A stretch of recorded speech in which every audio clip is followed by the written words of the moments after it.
El extraordinario. Extraordinario. Aquí seguimos, en casa de José, y tenemos una nueva visita. Blanca, ¿qué tal? Hola, ¿qué tal? Presenta Alfredo. Hola. Hola, Alfredo, ¿Qué encantada. Para la última parte de esta historia, hemos invitado a Alfredo González Ruibal para ayudarnos a dialogar con los objetos de José. Cuando se murió mi padre, una de las cosas que hice por mi deformación profesional como arqueólogo fue documentar su biblioteca. Antes de su disgregación, antes de acabar repartido entre él y sus hermanos, Alfredo quería conservar el recuerdo de lo que fue su biblioteca por última vez. Y muchas veces los arqueólogos hacemos eso, ¿no? Es más documentar la memoria, evitar que desaparezca, que simplemente explicar el pasado o construir una narrativa. Es fijarse más en los objetos, la disposición de los objetos o los espacios, más que en los textos o las palabras. Con la llegada de Alfredo, se abrió un agujero de gusano en el suelo de la habitación. Los objetos de José nos iban a permitir burlar los límites del espacio y el tiempo durante unas horas. Y lo que pasó a continuación quedó registrado por nuestros micrófonos. Este santo estaba en casa de mi bisabuela, donde ella creció cuando era niña. Este es su sillón de toda la vida. Yo a Manuel Serrat es que le encantaba y de hecho ahora en la última época se lo poníamos muchísimo. Y aquí es donde leía siempre. Un día con el viento se le cayó Esto creo que es de Alemania. y se rompió y se llevó un disgusto porque le encantaba. Vivieron en Yugoslavia en los años 70. Este boli que ella siempre lo llevaba en el bolso, Y entonces ahí iban a Alemania a comprar cosas. no sé quién se lo regaló o si se lo compró ella. Muchas cosas inglesas. Saqué estos libros, bueno, porque sabía que le gustaban y este porque ella era zurda. Tiene como unas espoletas. Es un cuento que ha leído con todos sus nietos y le gustaba mucho. Pasado un tiempo, el agujero se cerró. La verdad es que es interesante cómo nuestras vidas en realidad son una mezcla de objetos de todas las épocas y al final de nuestras vidas en un armario puede haber de todo, ¿no? Y los arqueólogos lo que tendemos es a separarlo y decir esto es de 1950, estos son de los años 70 Sí. y en realidad lo que estamos haciendo es violencia a la realidad de la vida de la gente. En esta librería de la casa es donde tenemos todos los libros que ella había encuadernado. No es ni siquiera realmente representativo de la cantidad de cosas que hizo, porque al final pues, realmente no encuadernaba las cosas para ella. Entonces lo más destacado yo creo que está en casas de otras personas, aunque aquí hay cosas espectaculares. Sonetos Francisco de Quevedo, edición numerada 1984. Bradel tapa suelta, planos de piel búfalo tostado con incisiones bajo relieve haciendo un zigzag perfilado en negro. Lomo de piel de serpiente negra rotulada zigzag en película tostada. Y de pronto, el agujero se volvió a abrir. Ella fue Premio Nacional de Encuadernación un año. Las texturas que tiene la portada. Todo eso lo iba guardando un montón de hojas para inspirarse. Cada vez más vamos perdiendo esa propiedad sobre lo material. Ella aprendió en una escuela aquí en Madrid. En cambio, ganamos derechos de acceso sobre algo que es inmaterial. Hizo varios cursos en Bélgica. Tiene el peligro de que nos deja un poco desposeídos, ¿no? Nos deja un poco expuestos. Este papel pues se lo traje yo de Japón. Está claro que si tienes una vaca, tienes una vaca. Con esta estantería estaba bastante obsesionada. Tienes acceso a un libro de Kindle que puedes dejar de tener acceso en cuanto cambien las condiciones. Que nadie me la toque. ¿Alguien ha cambiado algo de sitio? ¿Quién ha estado cambiando algo de sitio ahí? Bueno, nadie tocaba ahí nunca. A mí estas encuadernaciones, estos lomos estilo siglo XIX me encantan. Está construido en base a la guarda con pieles por encima. En última instancia no somos propietarios de nada, somos arrendatarios de todo y propietarios de nada. Escríbenos, Alfredo, lo que tienes entre manos. Pues es un libro que se llama Polvo de sus sandalias y en la portada lo que se ve es polvo. La encuadernadora ha incrustado polvo y gravilla. Y yo no sé si somos conscientes hasta qué punto la materialidad del libro nos hace leer de forma diferente. Y estoy seguro que leerse este libro con esta recuadernación, tocando esta gravilla y esta arena, seguro que fue una experiencia completamente distinta a cualquier otra edición de este libro sin estas texturas. La encuadernación nos hace leer un libro de forma diferente, ¿no? No es lo mismo una tapa dura que una tapa blanda, no es lo mismo que esté en cuero, en tela o en cartón. Y una de las cosas que decían del libro digital o de los documentos digitales es que afecta a la memoria. que uno recuerda mucho menos de lo que lee en formato digital, aunque sea en una tablet o en un Kindle, recuerda mucho menos que cuando es un libro en papel. Y estoy seguro que uno recuerda más cuando un libro está bien encuadernado que cuando es una encuadernación barata, por ejemplo. Porque al final nuestro cerebro recuerda también materialmente, a través del tacto, a través del olor, y eso tiene que funcionar así también cuando leemos.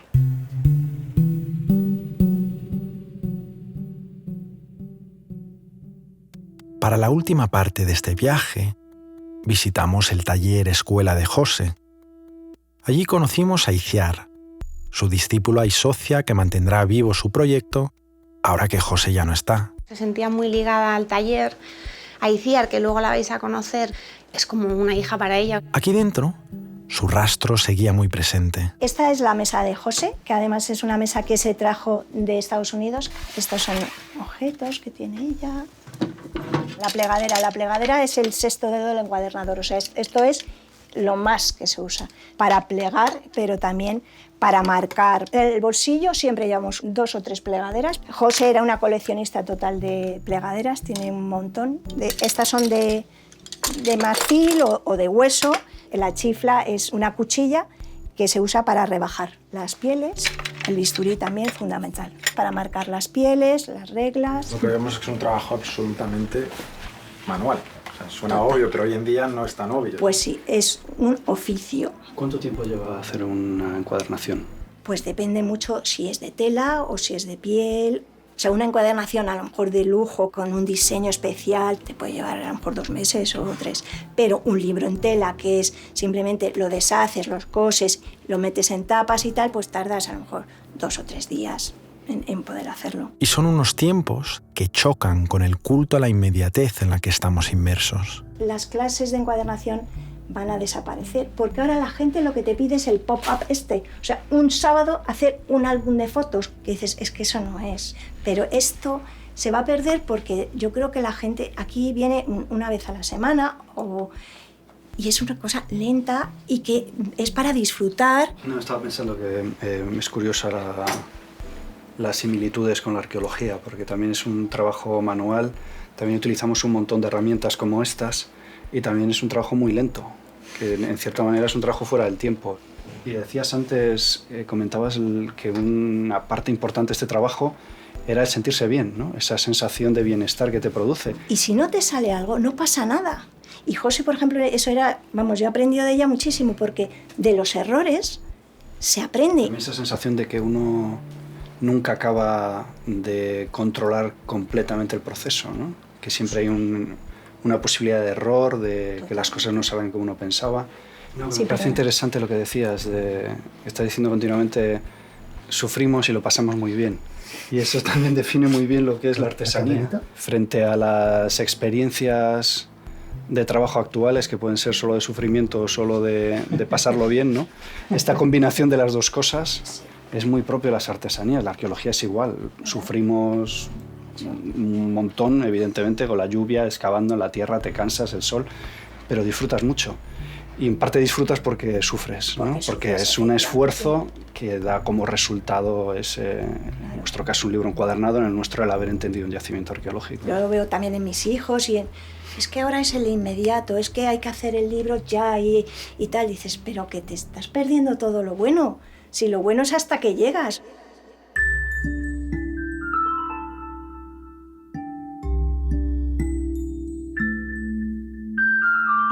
Aunque José ya no esté físicamente, va a estar siempre conmigo, y en el aire y en mi corazón, y entonces José no se ha ido. Tú has aprendido de ella, ¿no? Y luego alguien aprenderá de ti.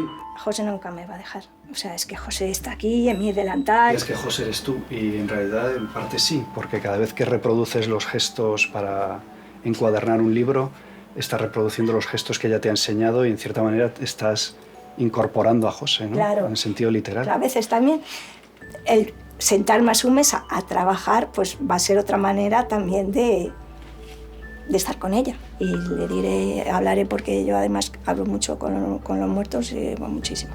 Y estaremos aquí, pasaremos muy buenos ratos.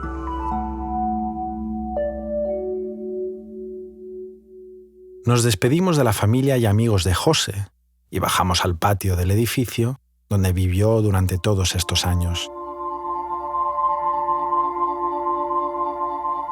Había sido una mañana muy intensa y tocaba poner un poco de orden a lo escuchado. Lo que acabamos de ver es una demostración de hasta qué punto los objetos realmente somos nosotros, dicen quiénes somos.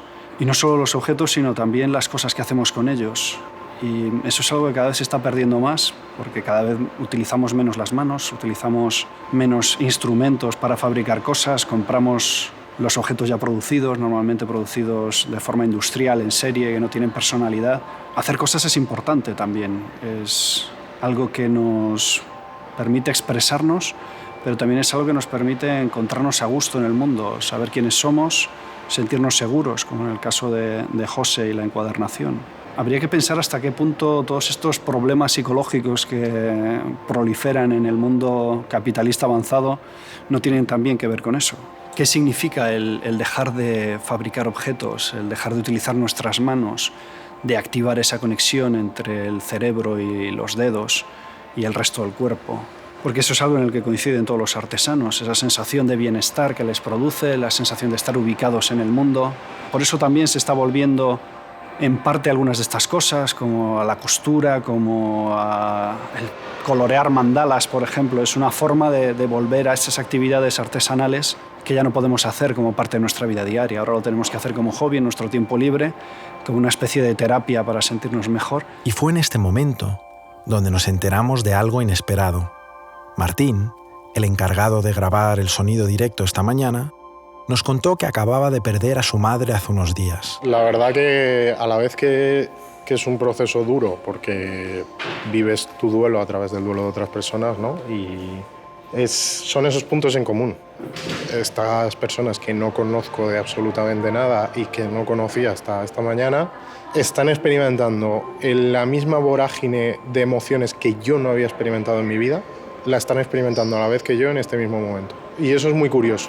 Para Martín, remover entre las cosas de su madre fue una experiencia incómoda. Por lo menos en mi caso hay como una sensación de saqueo, de llegar al espacio de una persona, revolverlo todo. Primero la ansiedad de no encontrar lo que tú vas buscando, porque yo, por ejemplo, iba buscando fotos, mi hermana iba buscando libros, mi hermano adornos, porque era pues un poco lo que nos conectaba a cada uno a ella, ¿no? Claro, no aparecían fotos, yo atacado. Llegas a un punto también de encontrar cosas que no sabes lo que son y es una tortura, porque mi madre, por ejemplo, no tenía prácticamente dinero, entonces encontramos $100. Para mi madre le hubiera hecho un buen apaño, entonces eso debía tener algún valor sentimental. Le tengo que dar una historia yo, que me invente yo y que me la crea yo, porque no la conozco. A mí eso es una cosa para lo que me ha servido ser arqueólogo, porque mi sensación al principio es la misma. Yo muchas veces me acuerdo de mi padre, me acuerdo de mis abuelos y digo, me hubiera gustado preguntarle esto, preguntarle aquello, ya nunca lo voy a poder saber. Y pienso, bueno, es que mi trabajo es así, es trabajar continuamente con historias incompletas, y eso es el ser humano, ¿no? El ir perdiendo cosas, es ir dejando cosas y quedarnos con fragmentos y con esos fragmentos construir nuestras memorias. Y de hecho probablemente sea mejor así, creo que es mejor quedarnos con esos fragmentos con los que construimos memorias que no tener la historia completa, ¿no?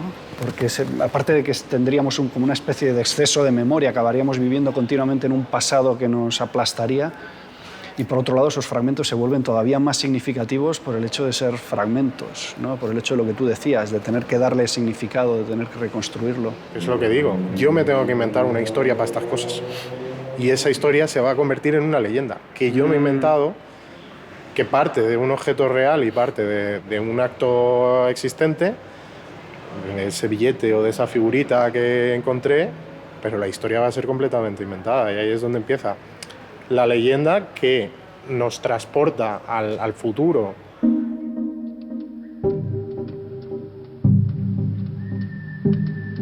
¿Cómo será tu última mudanza? Los propios objetos que tenemos en nuestra casa, ¿cuántos de ellos creemos que realmente merecen ser transmitidos y perdurar en las casas de otros? ¿Con qué se quedarán?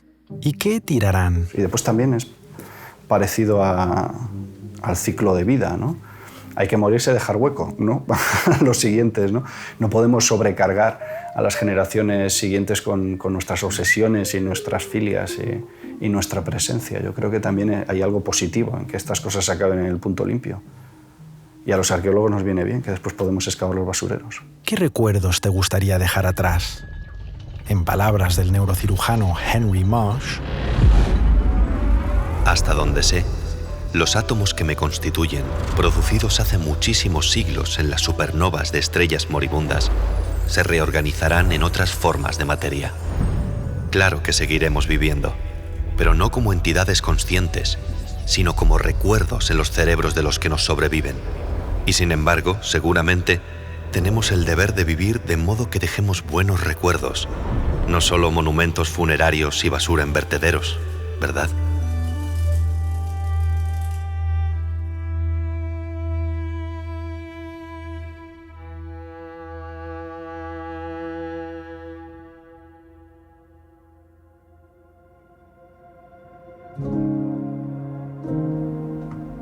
Pues estas son las cintas del Fari, de Marcus H., el director y guionista del programa, que las escuchaba a todas horas mientras escribía el podcast. Marcus siempre decía, recuerdo que siempre decía, yo no soy un hombre blandengue, ¿no? Por lo que decía el Fari. Bueno, en fin, era un fanático absoluto. Este es el látigo y el sombrero de Alfredo González Ruibal, que los usaba siempre en sus salidas. Bueno, hay fotos suyas usando el látigo que son espectaculares. Aquí tenemos los audífonos de Andreu Quesada. Era el diseñador de sonido. Bueno, en realidad era sordo. Lo hacía todo a ojo. Estas figuritas de aquí son de Martín Jiménez, el técnico de grabación en directo, que le gustaban mucho los Pokémon y jugaba mucho en el parque con estos muñequitos. Esta es la petaca de whisky de Marabat, la que fue directora editorial. Y bueno, era raro verla en una entrevista sobria, ¿no? Este póster de aquí, de Nick, de los Backstreet Boys, era de Marina Alonso Carriazo, la directora de estrategia y difusión. Bueno, porque le encantaba y estaba siempre con Nick, y bueno, es que le flipaban los Backstreet Boys. Tenemos por aquí este Cristo, de madera, que era de Flor Amarilla, la responsable de producción. Y bueno, pues siempre antes de lanzar un episodio le rezaba un Padre Nuestro, ¿no? Todos estos cassettes de aquí, de Conga Music, que bueno, ponían la música para el podcast y bueno, se quedaron aquí, se quedaron en el cassette, no llegaron ni a sacar CDs. Y aquí tenemos un par de piezas de colección solo, que las conservamos en memoria de David Cantoya y Óscar Hormigos, los productores ejecutivos. Bueno, la verdad es que no sé qué significan, pero bueno, las conservamos aquí. No sabemos si son realmente obras de arte o era algo que estaba por ahí en medio.